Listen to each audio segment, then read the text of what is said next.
Hi there.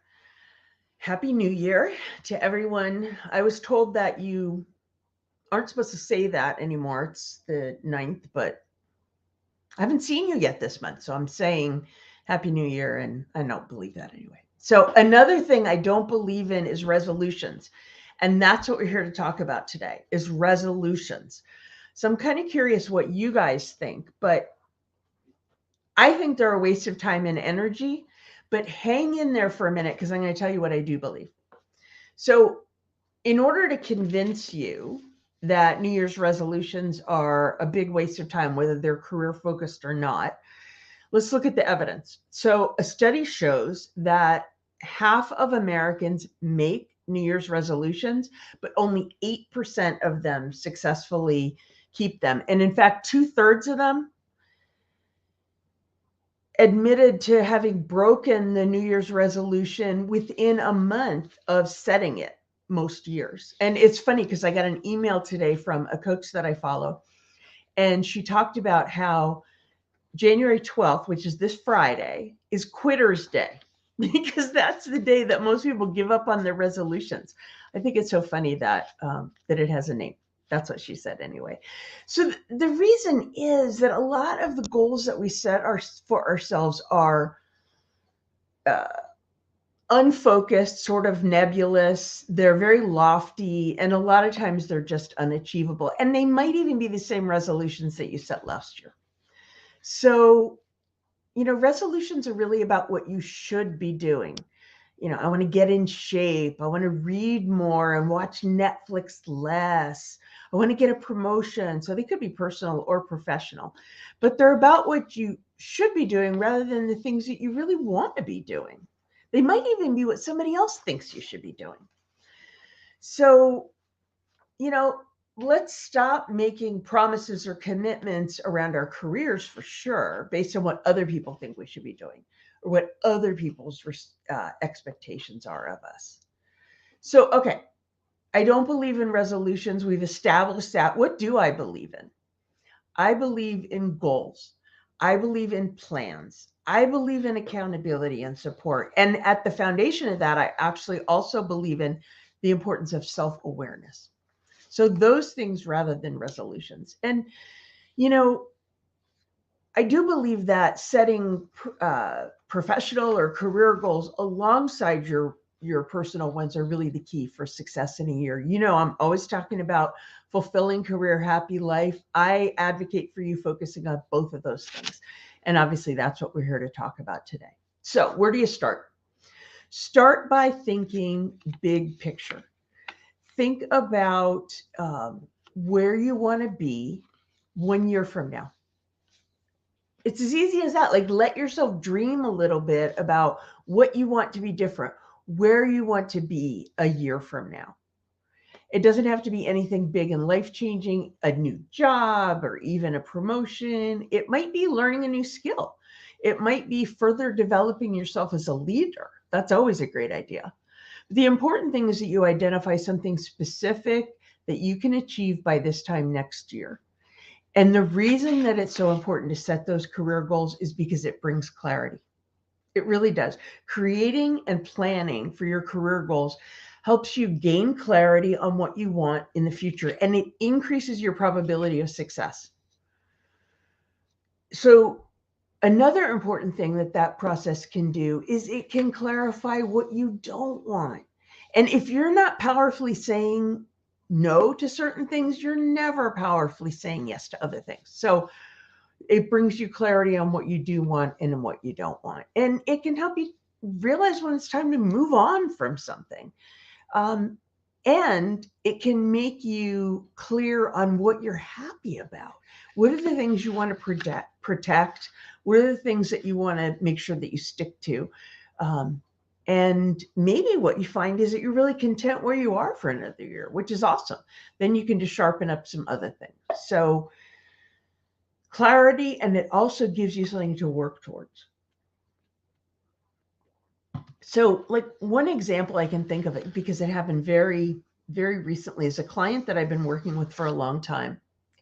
She has her own small business rather than being in a corporation like many of you. But speaking for myself too, if you're not really clear on what your goals are for your small business, nobody else is going to push you on them. Nobody else is going to lead you towards them. So we spend a lot of time talking about what are the goals for herself and for her business. So this client last year, this time, very beginning of January, went to an industry conference and went there with the goal of growth. I'm going to grow my company this year. And that's pretty non-specific. That's pretty loose. So she went to the conference last year and she made some new friends. She made some professional contacts that she could add to her network, which is great. Really, it is.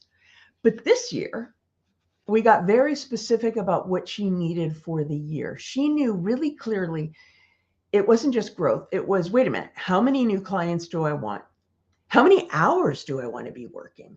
What are the gaps there? Like, what is it that I'm looking to fill? And not just how many new clients do I want, but who's the dream client for me? Who are what are the parameters around a client that she wanted? For her, she's in a support function of pharmaceuticals. So it was, what therapeutic areas am I interested in? What types of companies am I interested in? What kind of leadership do they need to have? So that it fit what she wanted, both for herself, what gave her energy, but also what worked for her company. So being really clear on those goals enabled her to go to the conference this year. And she knew who she wanted to connect to. She knew which sessions she wanted to attend. She knew what to say a polite no to.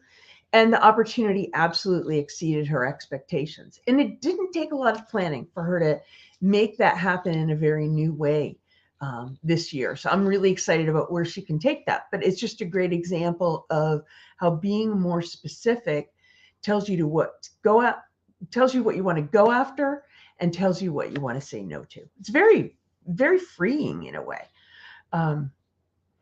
Okay, another aspect of setting career goals that's really important is how it impacts you from a neuroprocessing standpoint, because what it does is it triggers that executive function part of your brain, which really juices up your cognitive abilities, assists you in goal setting and achievement.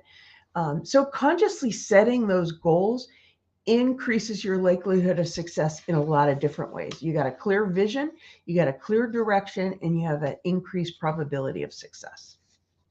Okay, so let's talk about what are some of the ideas I have to share with you around setting goals. I have 5 business goal ideas and thought starters for you. So the first is follow your passion and play to your strengths.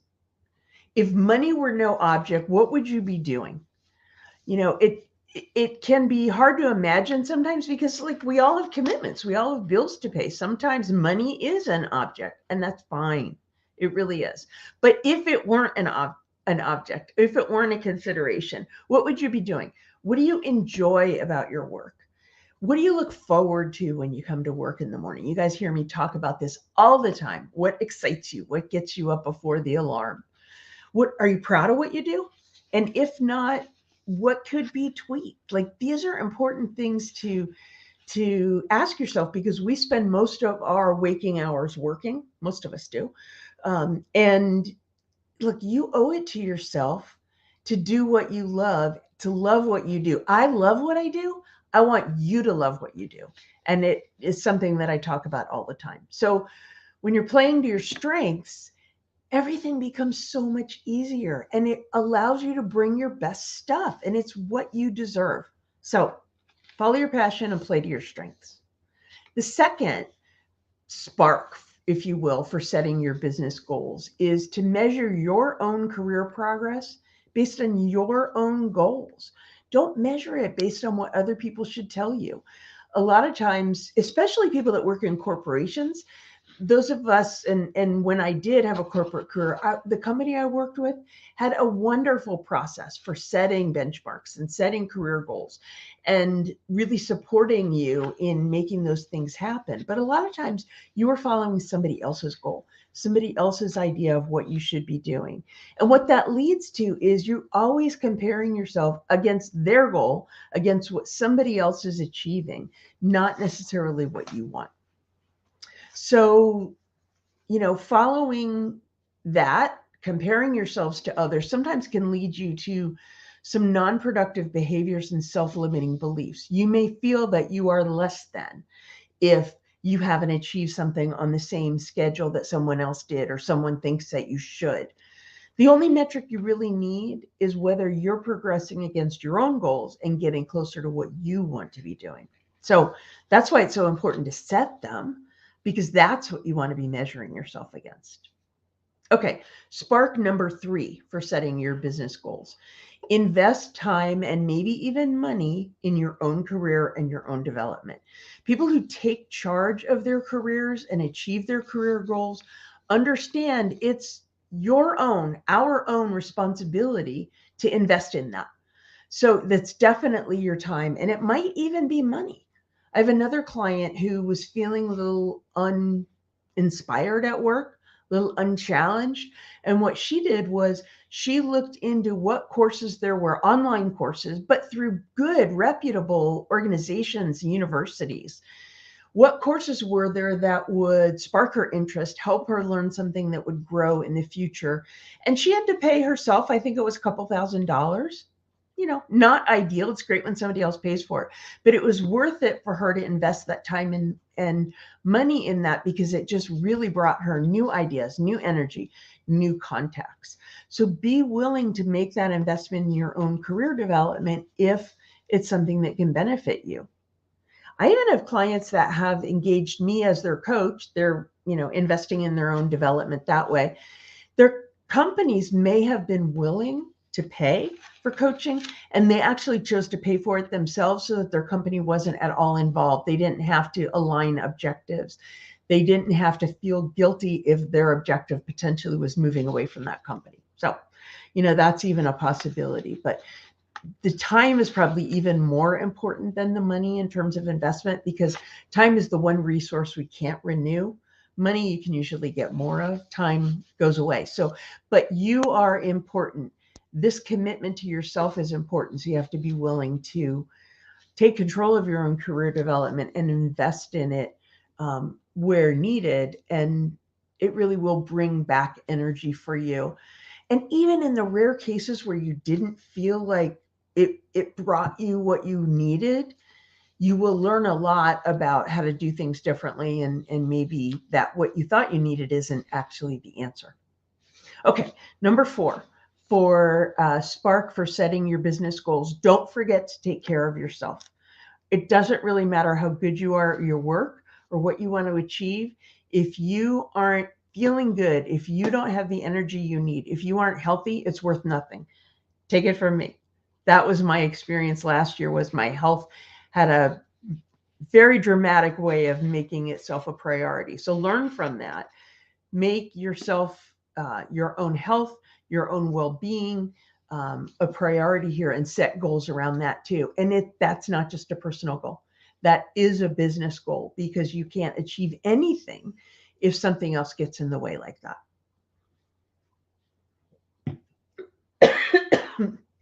Excuse me.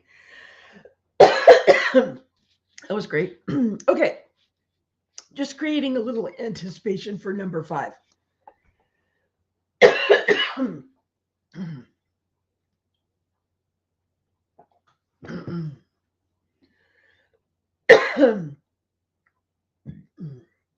Okay, I think I'm back. The 5th spark for setting your business goals is to not just take care of yourself. That was number 4, but take care of your network. You hear me talking about the importance of your network all the time. It is an asset that no one can take away from you. Some of us have been in situations where we had to make a major career change that was not of our choosing. But your network is something that nobody can take away. And it's tremendously helpful both in sparking ideas and knowing what's out there. It's kind of like doing market research. But it also can be a real lifeline for you if the unexpected happens, or even if you're in the driver's seat and you think maybe it might be the right thing for a change, your network is there for you. And, speaking for myself, when I chose to leave the corporate world and move off to building my own business 5, 6 years ago, my network was everything. And, I'm really proud of the business that I've built. And it is due in large part to my network, either my direct network or people that they are in contact with.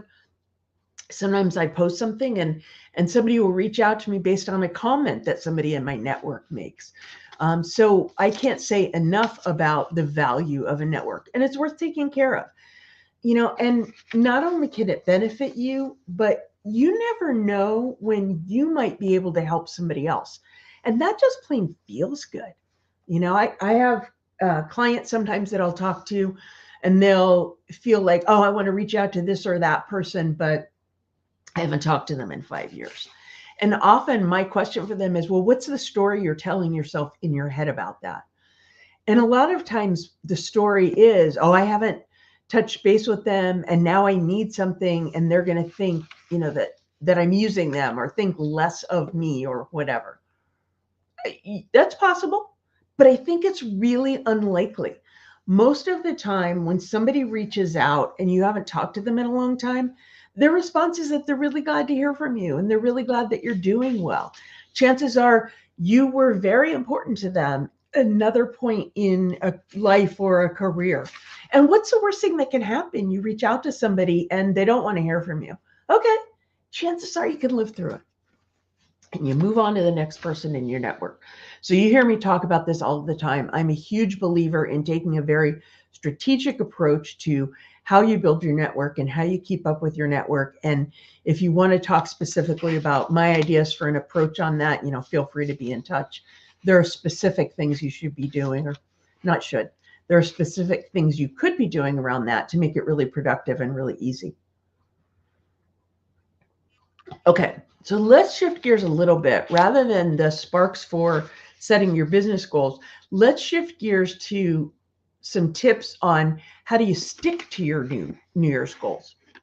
There's 5 of these also. The first one is follow up your good intention with action. The goal is the intention, and it might be, let's say, to really keep your network alive and be much more active with that. Set specific intentions. Schedule time to work on those goals. Like, you deserve to be a priority in your calendar. So set that time, and acknowledge that you may need some additional support for that. You might need an accountability partner. You might need to just share it with a peer or mentor or somebody like that. There's different ideas that you can put into place to make sure that you stick to some of those goals. So starting point, follow your good intentions with actions. The second tip to help you stick to your New Year's goals are break them down into smaller steps.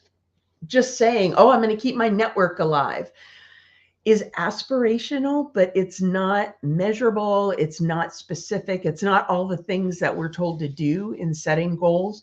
So be really specific, break things down into smaller, manageable milestones, into next steps that you can take that ladder up to that larger goal. It helps you have a sense of achievement. It helps you hold yourself accountable, and it keeps you from getting lost in it, which, if you get lost in the goal, you'll step away from it because you'll feel a sense of failure around it. So being specific, setting measurable goals really is a key to success here. So in terms of, number 3 is making things specific. If we make them too vague, like eat healthier, exercise more, work fewer hours, it's just too loose to measure. So make them specific. And the sense of accomplishment that follows is really significant, because you can definitely, when you're achieving it, and it's okay if you're not achieving it, but then you are even clear on that. So you can either say, well, that one didn't work. That wasn't the right goal. I need to set another one. Or, why didn't I achieve that? What do I need to tweak if it's still important to get back to that?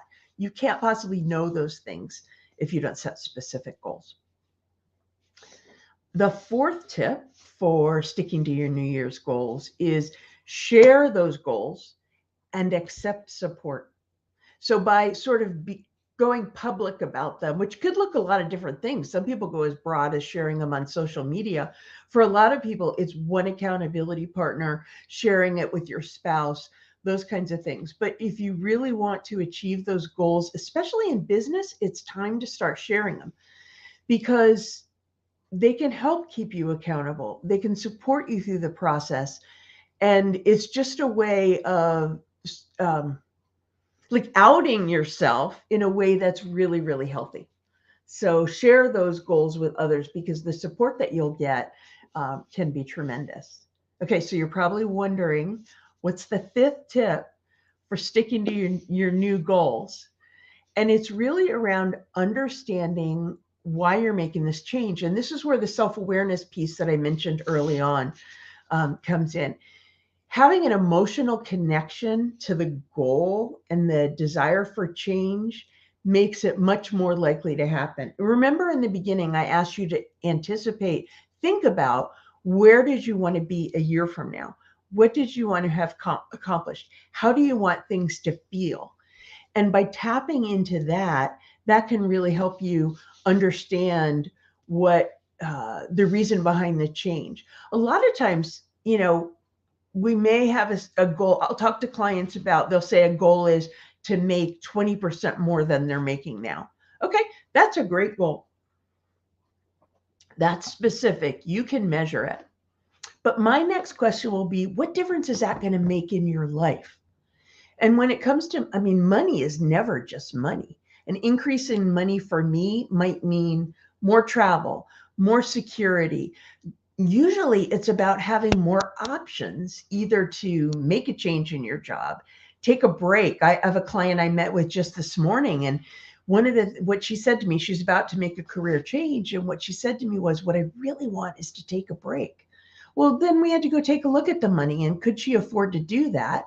And so maybe that's what that increase means to some people, is knowing that you have the choice to take a break even. So money was the example I used there, but I just encourage you to know, with that goal, what difference is achieving it going to make in your life. It helps you connect to it emotionally. It helps you keep that goal alive. It really does increase the chance that you'll succeed, and that you'll not on January 12th, celebrate Quitter's Day. You'll be one of the ones that keeps going back to the gym after the 12th, that kind of a thing. So this is all about just getting clear on what you want and setting yourself up for success.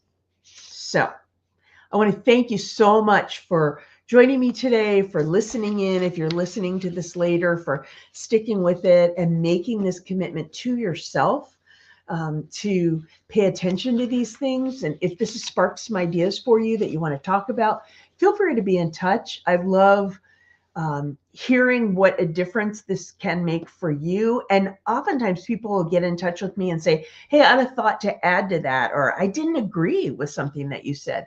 That's great too, because it helps all of us to work it through and make the things better. So anyway, thank you so much. If you're listening to this now or around now, I do wish you Happy New Year. I wish you good luck in setting your goals and achieving them, and look forward to talking to you soon.